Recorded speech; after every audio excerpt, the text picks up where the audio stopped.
মুখ্যমন্ত্ৰী মহিলা উদ্যমিতা আঁচনি যিখন আৰম্ভ নমস্কাৰ যিসকল আত্মসহায়ক গোটৰ মহিলাসকলে 10,000 টকা পোৱাৰ ফৰ্ম লাভ কৰিছে সেইসকল আত্মসহায়ক গোটৰ মহিলাসকলে ভিডিঅ'টোত ক্লিক কৰিছে যদি অনুগ্ৰহ কৰি ভিডিঅ'টো স্কিপ নকৰি প্ৰথমৰ পৰা শেষলৈ চাই থাকিব কিয়নো এইটো ভিডিঅ'ৰ মাজত আপোনালোকক জনাম যে 10,000 টকা পোৱাৰ ফৰ্মটো আপোনালোকে কিমান তাৰিখে জমা দিব লাগিব লগতে অসমৰ মুখ্যমন্ত্ৰী ডাঙৰীয়াই আত্মসহায়ক গোটৰ মহিলাসকলৰ 10,000 টকা পোৱাৰ ফৰ্ম কিমান তাৰিখে জমা দিব লাগিব নতুনকৈ কি কৈছে আপোনালোকক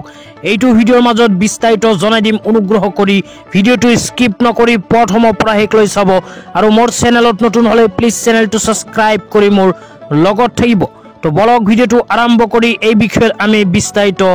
জানি লওঁ তো কেইদিন মানৰ পৰা ইউটিউবত বহুত কেইটা ভিডিঅ' মই চাই আছো সেইবোৰ ভিডিঅ'ত লিখা আছে যে অহা 17 ফেব্ৰুৱাৰী তাৰিখে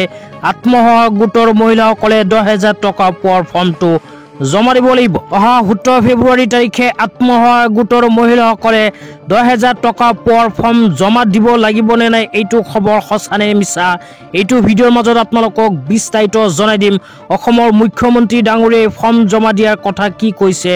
এই বিষয়টো আপোনালোকে মুখ্যমন্ত্ৰী ডাঙৰীয়াৰ নিজ মুখে শুনিব পাৰিব অনুগ্ৰহ কৰি ভিডিঅ'টো স্কিপ নকৰি চাই থাকিব তো আপোনালোকে মোবাইল স্ক্ৰীনত চাব পাৰিছে বিজেপি আসাম প্ৰদেশৰ ফালৰ পৰা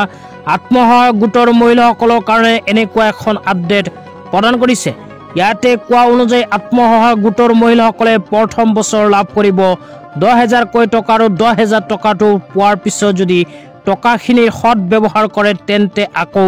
নেক্সট বছৰ কিন্তু 25,000 টকাকৈ লাভ কৰিব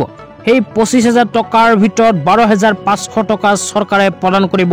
আৰু 12,500 টকা বেংকৰ ফালৰ পৰা আপোনালোকে লাভ কৰিব তো এতিয়া আপোনালোকক পোনপটীয়াকৈ জনাইছো অসমৰ মুখ্যমন্ত্ৰী ডাঙৰীয়াই লাষ্ট ডেট সম্পৰ্কে কি কৈছে আপোনালোকে শুনি লওক